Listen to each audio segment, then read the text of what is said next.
आणि याच्यासाठी पत्रकार आवाज उठवणार, सामाजिक कार्यकर्ते रस्त्यावर उतरणार.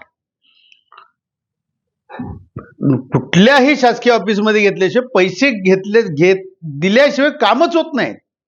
अगदी पोलीस खात्यापासून जावा, चौकशी करणारे कोण आता एसीबी आहेत, हे प्रामाणिक चौकशी केली पाहिजे. न्यायालय आदेश देतंय, पण परत ते एसीबीचे अधिकारी मग हे गुंडाळणार का? चालणार नाही. आता जनता रस्त्यावर येईल उद्या. त्यामुळे देवाभाऊ आता तिसरा डोळा उघडा. हा एक प्रशांत वाघमारे शून्य किरकोळ आहे, चिलट आहे. अनेक विभाग असे आहेत की प्रचंड मालमत्ता केलेली आहे. बरेच अधिकारी निवृत्त झालेले आहेत या. मग त्याच्यामध्ये IAS ऑफिसर सुद्धा आहेत की जे अगदी कुठल्या चांगल्या चांगल्या हुद्द्यावर बसलेले आहेत. त्यांच्या मालमत्ता कुठं आहेत ते इथले नसतात.